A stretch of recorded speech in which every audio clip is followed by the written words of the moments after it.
All right, microphone malfunction fixed. I'm gonna need your help again. We've done this before, so we're gonna start with some heat. Rub your hands together. And the crackle and pop.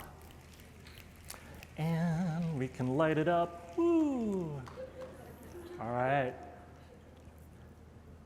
Fireside chat number 2 coming up.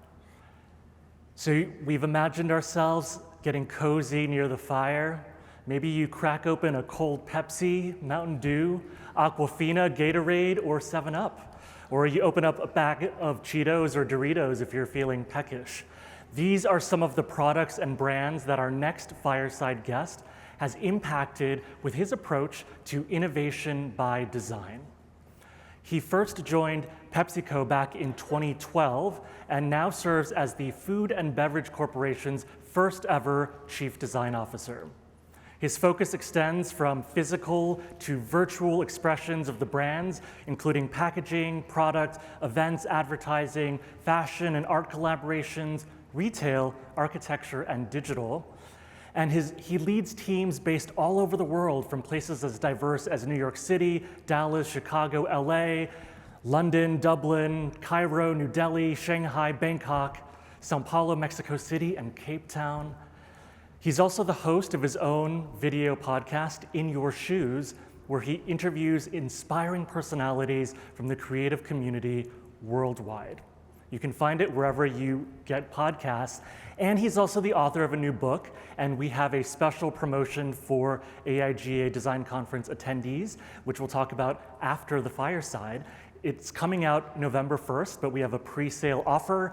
It's called The Human Side of Innovation, The Power of People in Love with People. So let's please give a bubbly AIGA welcome to Mauro Porcini and AIGA's Executive Director, Bennie F. Johnson.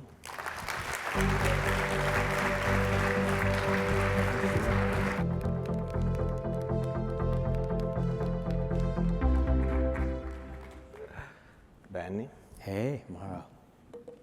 We need to be bubbly. Yeah, bubbly, yes. We're going to start off. We're going to talk about love. We're going to start off with talking about love, and I'm going to make sure I get the quote right.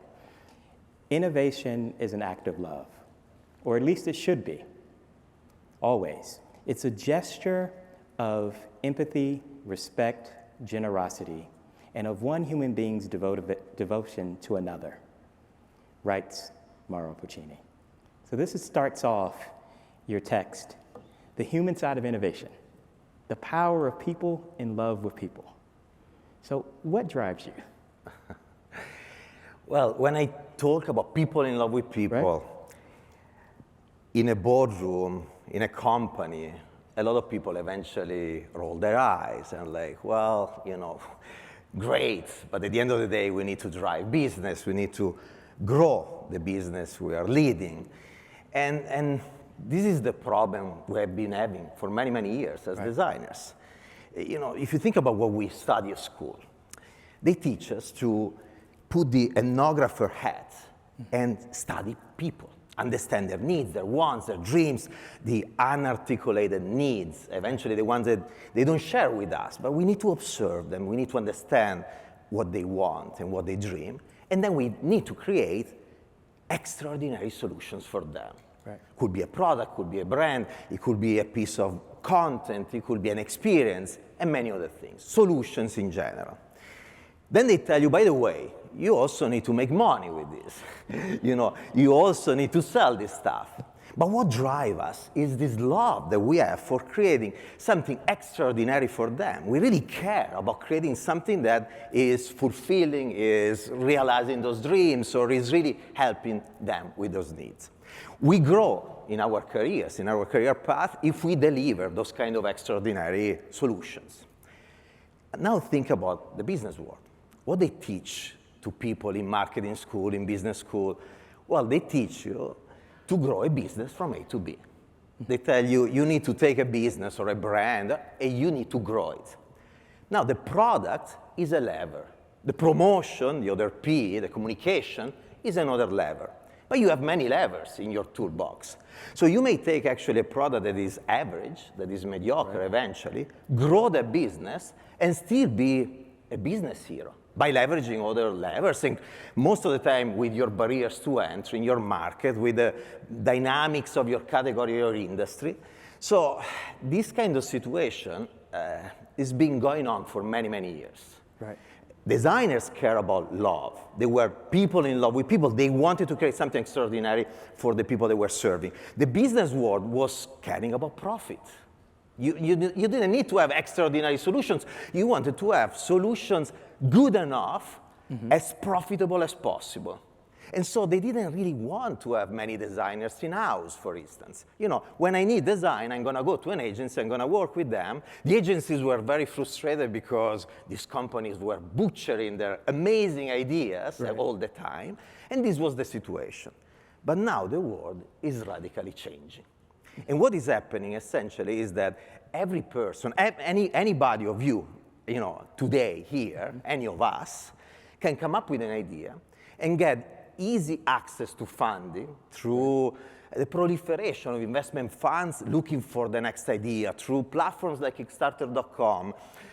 Essentially, today you get out of college, you don't dream anymore to work for a big company.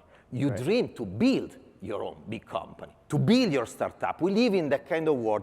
To have an idea like, I'm going to create something new, I'm going to create a startup, is not crazy today. Then you can get, and therefore you find the money to realize that idea. Then the cost of manufacturing is going down, so it's less expensive to create those stuff, those solutions, those products, because of globalization, because of new technologies. But then mostly you can go straight to your end users, to the people you want to serve, through the e-commerce platform to sell them your ideas and your products, and through social media to build your ecosystem of communication. In all these areas, these big companies in the past were building their barriers to entry, made of scale of production, scale of communication, and scale of distribution. Now is not the case anymore. If I look at my industry, at our industry in food and beverage, we have this proliferation, once again, of new entrants, new products, new brands. And so the big and small companies are left with just one possible solution. They need to really focus on what people need and create something extraordinary for them at 360 degrees. You may have the best product, the best brand, but your service is not good enough.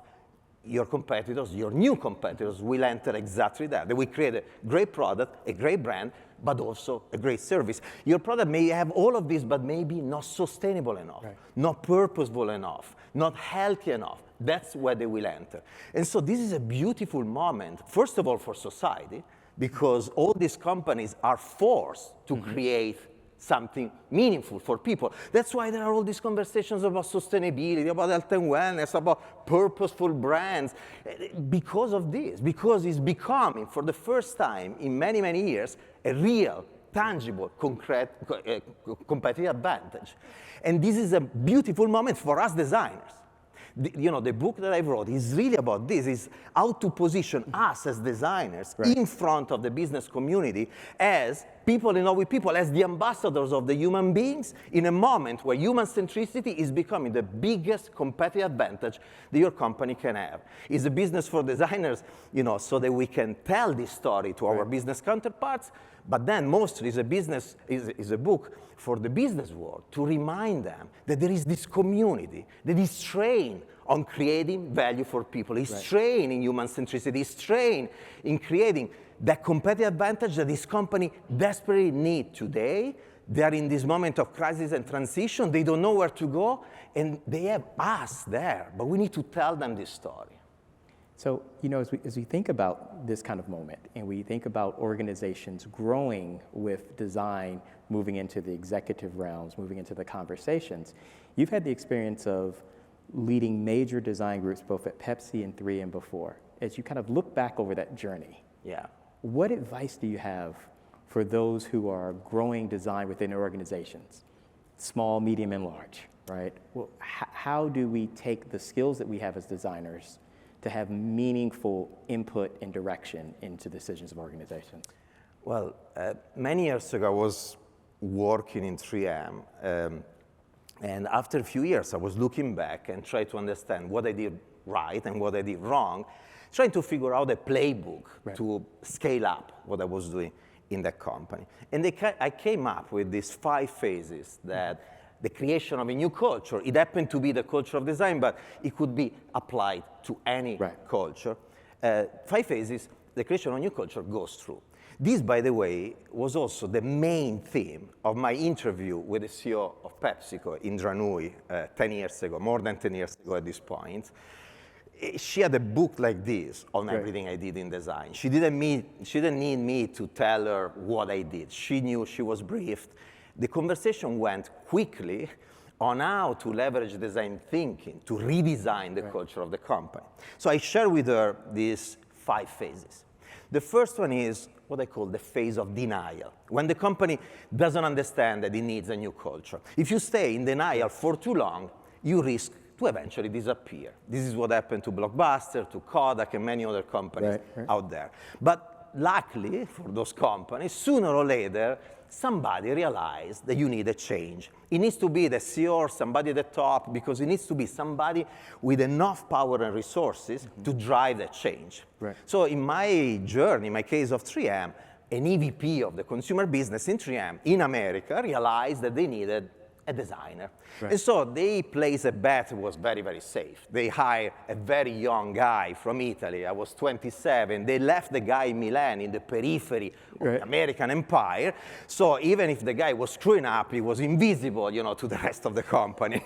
So he took a very safe bet. In our design world, we would call it prototyping. He was prototyping the creation of a new design function inside the organization. So here I am at 27, all excited. I take my luggage, I go to Minnesota, and I have all these meetings in St. Paul with the executives of the R&D organization, business organization, and I'm there with this passion amplified 20 times, because I was 20 years younger.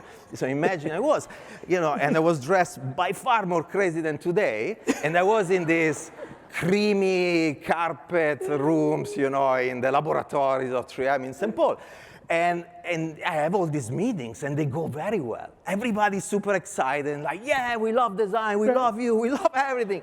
I'm like, wow, so I remember I go to the office in the headquarters of the company, the last floor of the headquarters of the company of 3M, to the office of Dr. Monosari, the EVP of the consumer business, and I tell him, Dr. Nosari, it's going great. Everybody's understanding what I'm pitching, and everybody loves design. It's going to be so much easier than what we were thinking to, transform this company. And Monosari, that was also always a very serious man, that day was more serious than ever. He looks at me, and he's like, Mauro, they're all lying to you. And I'm like, inside myself, I'm thinking, no, Mo, I have a huge EQ, empathy. I feel people, you were not there, But obviously, I didn't tell him that. I was like, respectfully, Dr. Nosari, you were not there, but really, it was like this. and Mo looks at me, again, serious, he's like, I'm telling you that they're all lying to you. And then he goes on, and he explains what he meant with an analogy or a metaphor. Metaphor. It's like, imagine you are in an art gallery, and you have a beautiful painting in front of you, and you have a lot of money in your pockets. What do? Of course, you buy the painting. Well, Mauro, you and design in general, you are one of the pieces of art in the 3M art gallery. But there are many other pieces of art, and nobody's buying you. They're buying the next HR project, the next investment in a plant. They're not buying an investment in design. That was such an aha moment that changed radically my life. The role of mentorship, by the way, it plays such an important role in the moment, the man. And so essentially, I realized, first of all, that so many times we find ourselves in situations where we think that people are embracing our ideas, but they don't. I realized later on in life that usually 1 person out of 10 is with you when you try to change things. 9 out of 10 are not. This comes from the stats and the data that we have from the adoption of new products from people. We know that when you launch a new product, just 2.5% of people are ready to embrace the new product before anybody else. And then there is about 9-10% of other people that come immediately after. Or everybody else will come later. So you have between 12 to 13% of people, the early adopters and innovators that are ready to buy new products. Right. The same happens with a new culture. We are wired in our mind to protect the status quo. It's the base of the Maslow pyramid is safety. We need that. So you know that when you try to push something new, you are going to have 90% of the people against you. If you find people that are all with you, you need to think, am I really changing anything, or are they lying to me?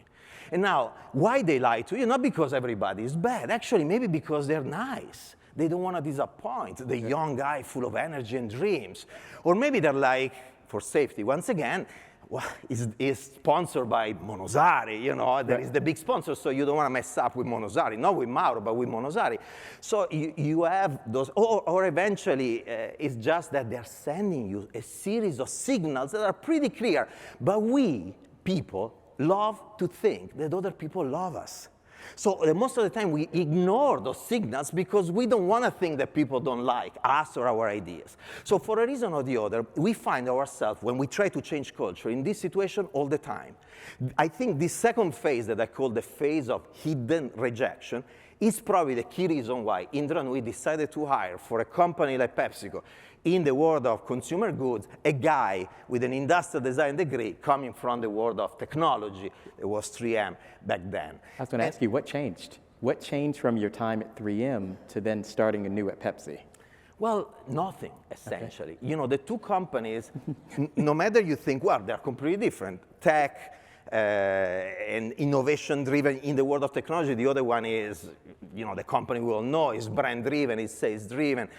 Mass market, but my role is exactly the same. It's the one of building a culture that is totally human-centered around the three pillars of what we call design thinking. We can call it in any way we want: desirability, feasibility, and viability. And understanding that some of these levers are available within the company.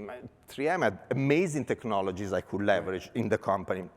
Some other levers are outside, but it doesn't change anything in what we need to do. What we need to do is to understand the world, where it's going, and then understand what people may need in the future and create solutions, and then inspire the company to embrace those solutions in these three areas: viability, feasibility, and desirability. But to go back to the 5 phases, I know you are trying to diverge, but I'm going back to the 5 phases. He knows me well. I hope it's not too boring, but here I am. And I developed a technique to understand who is the person who's going to be with me, the 10% of the people, what I call the co-conspirators. As soon as I pitch an idea, I ask them a commitment, a sacrifice. Essentially, I ask them money. Give me the money. Invest with people, invest in the project. And when you do that, people will be like, well, I love your idea, but there is a new project now, we need to do another thing, let's talk in a month, in 2 months. And that's great, so that I don't waste time with people that don't believe in what I'm pitching. Also, I'm giving myself and the person a second opportunity to have a conversation on why they don't understand what I'm trying to share with them and pitch them. And so maybe you can get some additional co-conspirators through that conversation. With them, you need to create the proof points. You need to create something that shows value as fast as possible. It doesn't need to be perfect. And that's another thing that I had to learn as a designer. I was taught that I needed to do the perfect design product. No, show progress. The more progress you show, the more proof points, the more people will come and will be like, oh, I wanna do what we did in Pepsi. Give me the money, we do it. You start to grow more and more, the number of projects and proof points. At a certain point, the company is like, wow, this thing, called design is not a fad. It's not what Indra Nooyi wanted to do. It's bigger than that. We need to invest. We need to scale it up. And so you move. This third phase is what I call the occasional leap of faith. Okay. And when the company realizes the value, you move in what I call the quest for confidence. Is when the company needs to take all these pioneering projects, this startup kind of situation, and scale it up. Right. And this is complicated because you need to add a layer of processes and tools and ways of working. And usually this is what what made the startup successful. Right. It kills the love, the intuition, that kind of approach. It happened also when a big corporation acquires a startup and you risk to kill the soul of the startup with your processes, tools, and scale. But you want to scale it. Because if what you're doing is good, if you're creating meaningful solutions for the society, if you're creating something purposeful, you want the scale. Right. And so the challenge of the quest for confidence is finding the right balance between love, intuition, what you're doing as an entrepreneur, and then the scale that is necessary. So as designers, we need to learn the language of business and scale. Right. If you do it, then you move to the fifth phase. That is what I call the holistic awareness, is when the new culture is embedded in the DNA of the company. Right. So we talk about culture is made up of people. Yeah. So one of the things that I always enjoy our conversations about the role of mentorship. The mentorship, whether it's direct or sponsorship, kind of according it out. What advice do you have for people for building lasting mentorship relationships? Well, first of all, we need clarity on what we need to be mentored on. Mm-hmm. And this is, I think, is one of the biggest problems we have today in society, in companies, and the education system. We go to school and we learn technical skills. Right. We learn technical skills. Then, well, at the beginning, very generic, like right. You learn mathematics, geography, literature. Then later on, it is more specialized. Then you go in these companies and you realize that you need so much more than that. Right. You need what we call leadership skills. Now, even those leadership skills, I think there is a huge misunderstanding about what are the most important leadership skills today right. compared to just 20 years ago. So in the book, I talk about these unicorns, about these incredible right. innovators. And there are 24 different skills that I describe in depth in 200 pages of the book. But just to summarize some of them are more obvious. For instance, the ability to dream. To think big. Right. We're born like this. As child, we dream. We have fantasies. And then society tries to normalize us. They tell us that dreaming is childish. And still we try to protect the dreaming. And in fact, there are many people out of school, out of college, they go to these companies, they still think that they can change these companies. I remember myself at the beginning of 3M. But then the companies try to tell you that this is crazy. That you can't change things. Who do you think you are that you can change things? It's been like this for hundreds of years. This is the status quo. Be respectful of, how the company works and work in the mechanism. They want you to be a cog in the machine. Right. And a cog working with the other cog made the machine, especially in the United States with the scale of the US, right. very efficient. Was great until everything changed with the world of social media and the digital world, and all of a sudden the machine that was moving very well became too slow. Too slow. You needed more agility. You needed a cog to interchange and work with each other in a different way and modify themselves continuously. So you need a different kind of leadership. But once again, you need people to dream. Now, to dream is not enough, though. You have a few dreamers, few people that keep dreaming, but then you also need to land things, right. to be practical, to make things happen, to compromise, to take trade-offs. The balancing between dreaming and keep dreaming all the time and then making things happen is key. But now, you read books on leadership, you go to leadership conferences, they will tell you more or less this. There are other characteristics right. that are less obvious. For instance, the power of kindness, optimism, curiosity. This is how I've been building my teams over the past 20 years, simply because I had this instinct. My parents gave me this kind of education. I had the luxury of building my own teams, and I was attracted by people with this kind of characteristics. Right. There are few here also today, that are exactly like this. Right. Then over the years, I started to realize the superpower that these kind of characteristics were given to this team. And in fact, you have been growing like crazy in these companies. We've been doing very well. They had something that other teams didn't have within the company, within other companies I was observing. Let's take, these three, but there are many others in the book. The power of optimism. I mean, if you're trying to change things, first of all, you need to be optimistic by nature. Because if you think that you can improve the status quo, your vision of the world is already an optimistic vision. There are so many people that you tell them, well, we can change things. They're like, no, come on, you know. And so it's already there. But then let's say you start, no matter if it's because you love to do it or somebody forced you to do that innovation, and then you will start to face all kind of roadblocks. My life is a roadblock after the other, you know, it's a difficulty after the other. And so when you face those roadblocks, you need to see the glass half full. You need to have the kind of optimistic mind.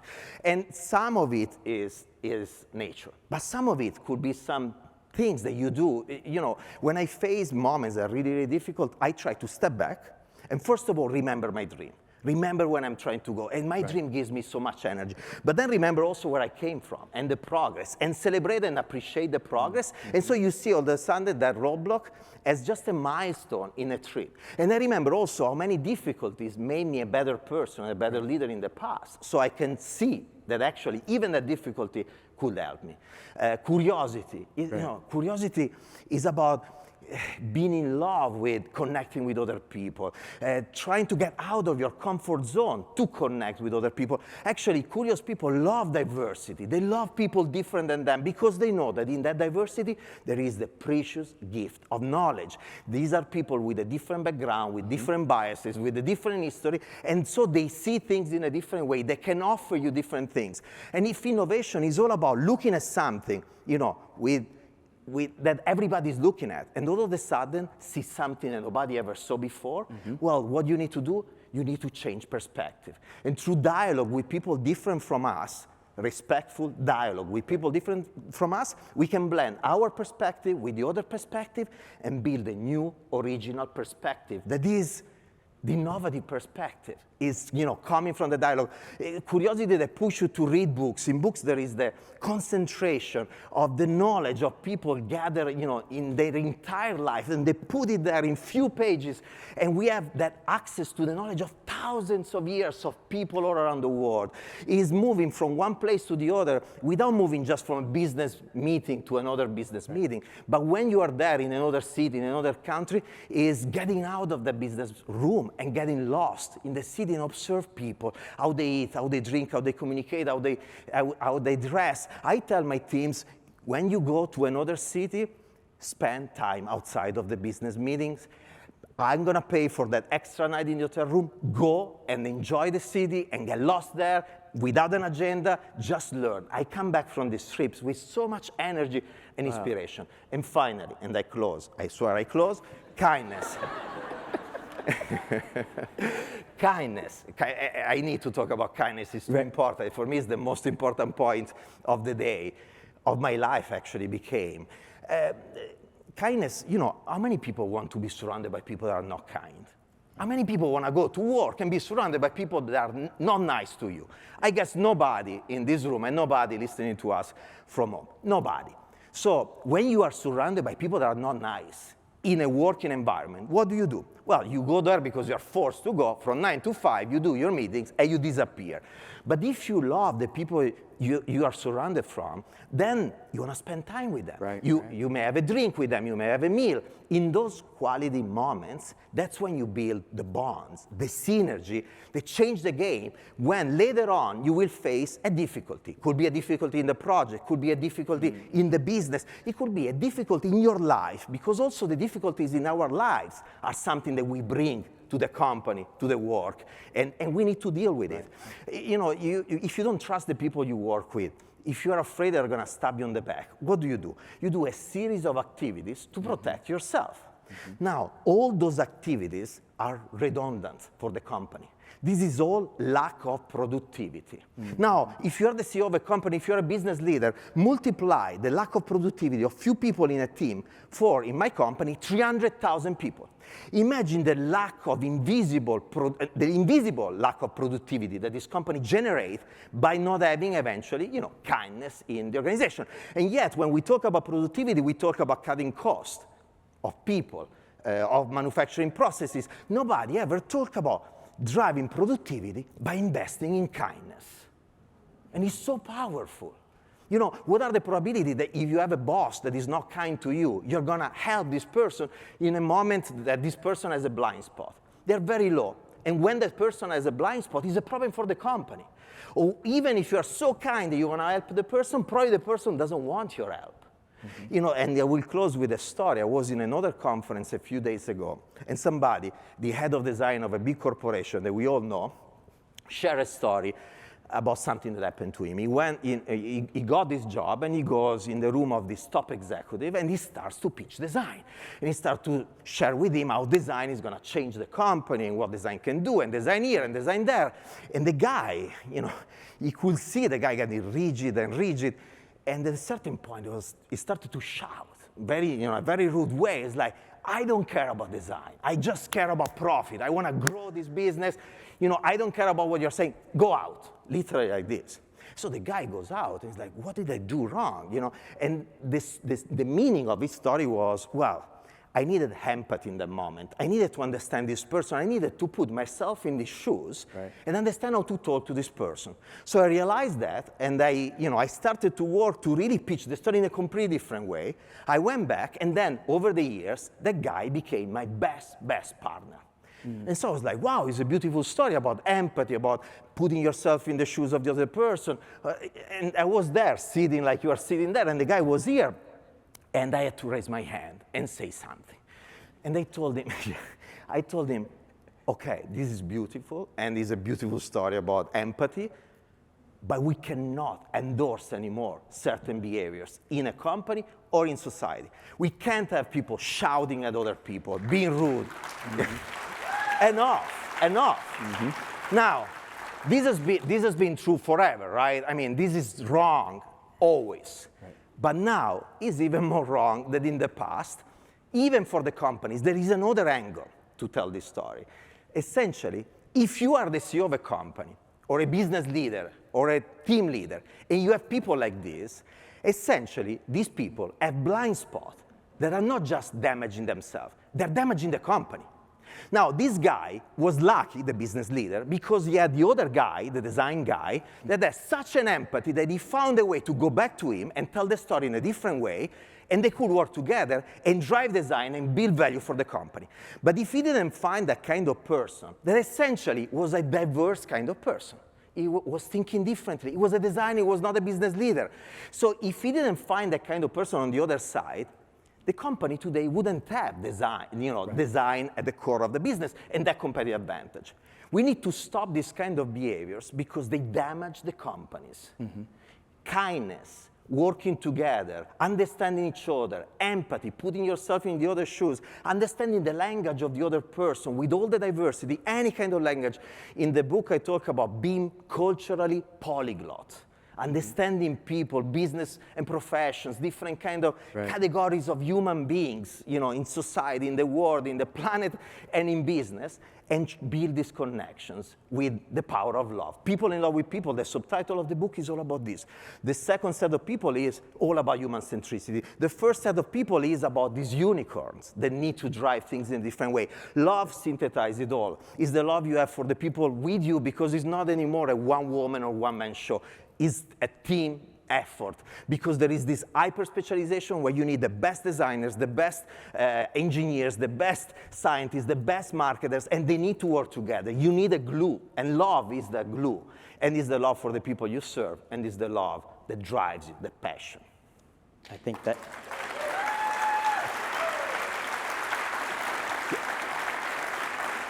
I promised you we were going to talk about love. I promised you we were going to talk about innovation and that you were going to feel the fire from the fireside. Mauro, my friend, you know how much I love you. It's great. Thank you all. And LeSean will let you know about the special offer we have. We want you all to be some of the first to have Mauro's new book. Thank you. Thank you.